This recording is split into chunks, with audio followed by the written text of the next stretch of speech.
Dans cette vidéo, je vais vous parler des trois missions de retour d'échantillons d'astéroïdes que sont Hayabusa, Hayabusa 2 et Osiris-Rex. Donc on va commencer par l'ordre chronologique. Hayabusa en fait était une première mission de l'agence spatiale japonaise dédiée à un astéroïde, la petite astéroïde Itokawa, d'à peine 500 mètres de long. Et c'était une mission de démonstration technologique. Donc les Japonais voulaient commencer par une mission qui allait démontrer les technologies nécessaires pour récolter des échantillons et les ramener sur Terre, avant de lancer une deuxième mission qui aurait un objectif plus scientifique.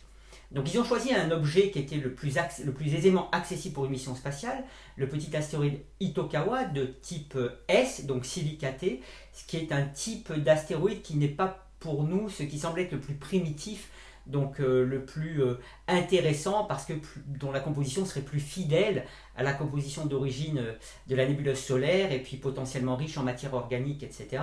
Mais l'idée c'était une démonstration technologique, donc on allait vers l'astéroïde entre guillemets le moins cher, même si bien sûr tous les astéroïdes sont des mines d'informations. Donc cette mission en fait avait pour but de démontrer donc, les technologies suivantes. La première, c'est la capacité de propulser avec un moteur électrique, un moteur ionique, utilisant un gaz, le xénon, pour faire un voyage interplanétaire jusqu'à atteindre un astéroïde, donc un long voyage en d'autres termes. La deuxième chose, c'était l'utilisation de l'attraction d'une planète pour gagner en énergie, donc ça s'appelle l'assistance gravitationnelle, qui permet donc à moindre coût de pouvoir changer de trajectoire et aller plus loin dans le système solaire. La troisième technologie, c'était la capacité de faire de l'autonavigation, donc de s'approcher de façon autonome vers un petit corps pour pouvoir justement s'affranchir des délais de transmission depuis le sol terrestre. Et puis aussi de pouvoir faire des opérations à proximité, se poser pour récolter un échantillon et enfin revenir sur Terre avec une capsule de réentrée dans l'atmosphère munie de parachutes qui doit pouvoir donc résister à l'échauffement et puis bien sûr les parachutes s'ouvrir et atterrir dans un désert, le désert de Woomera en Australie. Donc il y avait de nombreuses technologies à démontrer, ce sont des opérations extrêmement complexes, en plus vers un nouveau monde, puisque Itokawa, depuis le sol terrestre, on avait à peine une idée de sa forme, mais rien de plus. Et donc, tout ça avec une petite équipe, l'équipe d'Hayabusa, voilà. C'était le début en mai 2003, la mission a été lancée depuis le Japon, et elle a atteint l'astéroïde Itokawa en août 2005. Et là, évidemment, il y a eu beaucoup de problèmes, je dis évidemment, parce que dès qu'on commence une nouvelle mission pour laquelle on n'a pas encore une expérience, on ne peut pas bien sûr éviter de prendre de nombreux risques. Et là, pour le coup, certains n'ont pas payé puisqu'ils ont abouti à quelques problèmes, certains plus ou moins graves. Par exemple, au bout d'un mois après le lancement, il y a eu une éruption solaire inattendue, énorme, qui a altéré de nombreux instruments, y compris un moteur ionique. Donc dès le début, il y a eu des problèmes auxquels les Japonais ont été confrontés. Ensuite, quand ils sont arrivés sur l'astéroïde, évidemment, Itokawa n'avait rien à voir avec ce qu'on pensait au départ. Plein de rochers à la surface, alors que c'est un tout petit corps qui a très peu d'attraction, donc on ne s'imaginait pas qu'il y ait des rochers qui puissent reposer comme ça sur la surface. Et il a fallu donc gérer cette nouvelle connaissance en temps réel. Et puis après, il y a eu encore plein de péripéties. Enfin, c'est toute une histoire que je pourrais raconter pendant des heures. C'est une véritable aventure qui n'a rien à envier aux aventures d'Indiana Jones parce que c'était vraiment incroyable. D'autant plus incroyable qu'en dépit du fait que le mécanisme de récolte n'a jamais marché, donc c'était un mécanisme le même qui sera sur Hayabusa 2, donc je peux l'expliquer maintenant. En fait, il y a un cornet de quelques dizaines de centimètres de haut dans lequel, dès qu'il touche le sol, on tire un petit projectile de quelques grammes à 300 mètres par seconde. Et ce petit projectile, quand il tape la surface, la poussière remonte et est capturée dans la capsule de réentrée. Et c'est une méthode qu'on appelle de touch and go parce que ça dure une seconde. Et bien là, ça n'a pas marché parce que la sonde, en fait, au lieu de simplement rester une seconde à la surface, elle a carrément rebondi, elle est restée dessus plusieurs dizaines de minutes. Et en fait, le sas était ouvert et puis en rebondissant, on pense que c'est là que de la poussière est rentrée dans le sas et ce qui a permis de récolter des échantillons. Donc cette première mission, elle est revenue en juin 2010 parce qu'évidemment elle a raté sa fenêtre de réentrée à l'origine en 2007. Et quand les Japonais ont récolté la capsule, ce qui a marché pour le coup, la capsule est bien arrivée dans le désert de Woomera, et bien avec grande surprise, il y avait plus de 3000 particules micrométriques qui venaient bien d'Itokawa. Donc c'était une mission qui a été une véritable aventure, il y a eu plusieurs films de cinéma à son propos, en dépit de toutes les difficultés, eh bien, la persévérance des Japonais a permis de ramener des échantillons malgré tout sur Terre de l'astéroïde Itokawa, ce qui nous a permis de confirmer le lien entre des météorites qu'on appelle de type chondrite ordinaire LL avec les astéroïdes de type S. Donc il y a eu aussi beaucoup de résultats scientifiques en dépit du fait que c'était une démonstration technologique. Et c'est ce qui montre bien, ce que j'ai dit dans une autre vidéo, que peu importe l'objectif qu'on se donne quand on va voir un astéroïde, eh bien nécessairement il y a un retour scientifique et même un retour sur d'autres domaines. Alors ensuite il y a eu donc deux missions qui ont été développées. Donc pour parler de la mission japonaise, donc Hayabusa 2, c'était la suite naturelle d'Hayabusa 1, mais cette fois-ci avec un objectif scientifique. Alors ils sont allés très vite puisque la mission Hayabusa 1 est revenue en 2010, en juin 2010, et Hayabusa 2 est parti en décembre 2014. Donc on voit qu'en 4 ans, les Japonais ont redéveloppé une mission basée sur le même principe qu'Hayabusa 1, sauf que si c'était pas assez compliqué, eh bien ils ont rajouté un atterrisseur franco-allemand, Mascot, conçu par le CNES et le DLR, l'Agence spatiale allemande et l'Agence spatiale française, plutôt vice-versa, et un impacteur qui a fait un impact, une expérience d'impact à l'échelle d'un astéroïde pour pouvoir observer comment un cratère se forme et éventuellement récolter des échantillons à proximité du cratère pour avoir de la matière de sous-surface. Plus quelques mini-hoppers qui devaient sautiller pour donner des images in situ.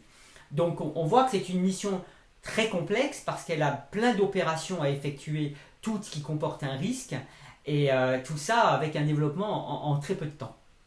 Donc cette mission est partie en 2014, le 3 décembre, et elle est arrivée sur l'astéroïde Ryugu en juin 2018. Donc cette fois-ci, comme les objectifs étaient scientifiques, l'astéroïde a été choisi pour être de type carboné, très sombre en fait, et donc potentiellement riche en matière organique pour contribuer à répondre aux grandes questions que sont par exemple l'émergence de la vie sur Terre par l'apport de matériaux organiques des astéroïdes. Alors évidemment, quand on est arrivé en juin 2018 sur Ryugu, on a eu de nombreuses surprises. Comme toujours, quand on arrive vers un nouveau corps, c'est un nouveau territoire, on est de vrais explorateurs, Christophe Colomb sans les Indiens, et on découvre les choses, et beaucoup de choses qu'on n'avait pas prévues, en particulier l'abondance de roches à la surface, bien plus importante que celle qu'on avait envisagée. Et ça posait un problème puisque la précision à l'atterrissage pour récolter un échantillon d'Hayabusa 2 était de plusieurs dizaines de mètres. Et plus on évoluait autour de Ryugu, plus on s'apercevait qu'on ne trouvait pas de zone aussi large dans lesquelles il n'y avait pas de rochers, ce qui était important pour assurer la sécurité du satellite lorsqu'il va récolter, même s'il ne reste qu'une seconde pour prendre l'échantillon. Et donc il a fallu revoir entièrement la stratégie de descente de la sonde pour qu'elle puisse augmenter la précision, passer de quelques dizaines de mètres à peine entre 5 et 10 mètres, ce qui a été vraiment quelque chose d'époustouflant et un gros effort. Ensuite, bien sûr, il y a eu beaucoup d'autres choses à faire. Il fallait déposer les mini-rovers qu'on appelle Minerva, les mini-hoppers, et puis l'atterrisseur Mascot, et tout ça s'est fait avec un succès incroyable.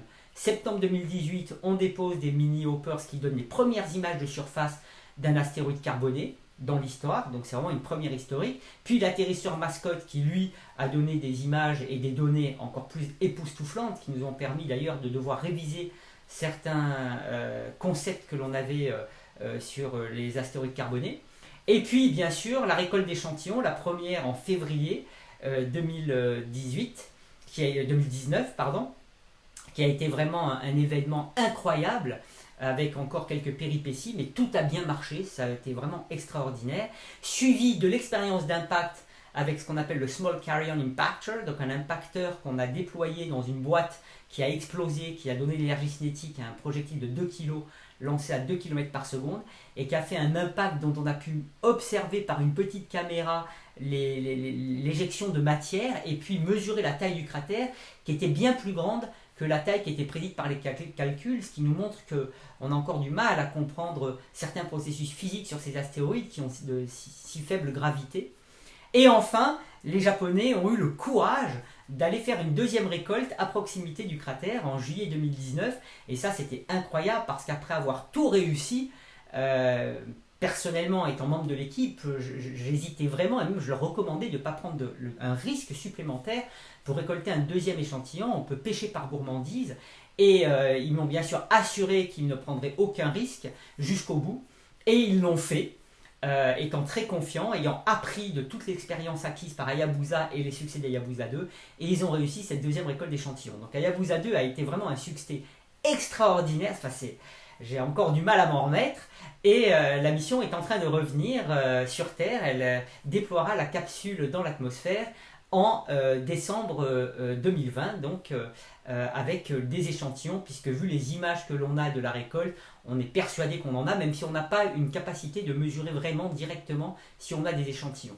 Mais bon, je fais le pari qu'on aura des échantillons et qu'on va pouvoir enfin analyser dans les laboratoires terrestres des échantillons de matière primitive. Alors en parallèle, on a la mission OSIRIS-REx, qui est une mission du programme New Frontier de la NASA, qui a été lancée en septembre 2016. Le 8 septembre 2016, depuis Cap Canaveral, c'était un lancement extraordinaire. J'avais la chance d'y être avec ma famille et puis la famille de tous les autres membres de l'équipe scientifique. C'est vraiment des moments de communion de toute une équipe qui a beaucoup travaillé, et de voir en quelque sorte son bébé partir dans l'espace, c'est toujours quelque chose de très émouvant. Et donc cette mission est arrivée en décembre 2018 sur Bennu. Et là aussi, les mêmes surprises que sur Ryugu, beaucoup de rochers, beaucoup de problèmes en fait, parce que l'astéroïde est très noir comme Ryugu, il réfléchit très peu la lumière, il est plus noir que tout ce qu'on a sur Terre, et donc encore une fois plus petit que Ryugu. Ryugu faisait 900 mètres de diamètre, Bennu fait 400 mètres de diamètre. Voilà leur forme, je peux vous la montrer ici. Vous avez Ryugu et vous avez Bennu, donc ils ont la même forme, ce qui est très étonnant.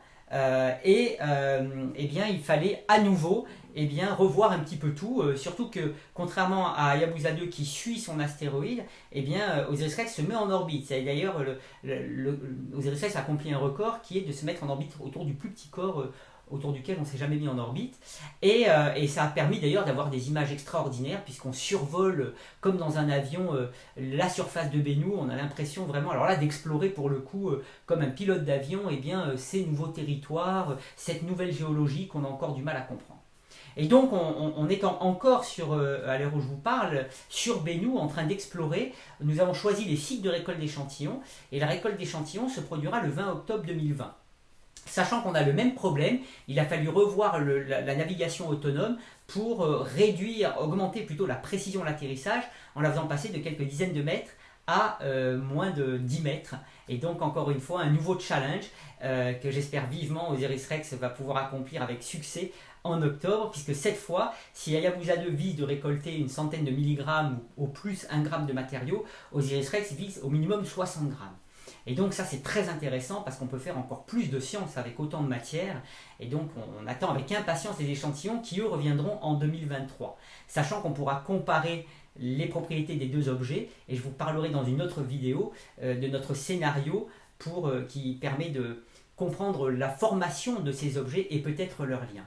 Donc c'est très très très excitant, on est vraiment en train d'attendre avec impatience les échantillons, et surtout d'avoir vu autant de succès avec ces deux missions, d'avoir pu collaborer entre les deux missions, montrant que la science n'a pas de frontières quand il s'agit de la connaissance, la coopération internationale est de mise, et on est passé de l'ère de la compétition pendant la guerre froide à l'ère de la coopération maintenant, et de montrer qu'en dépit des problèmes géopolitiques dans le monde, les scientifiques s'unissent pour une même cause et acquérir de nouvelles connaissances et les transmettre de façon universelle.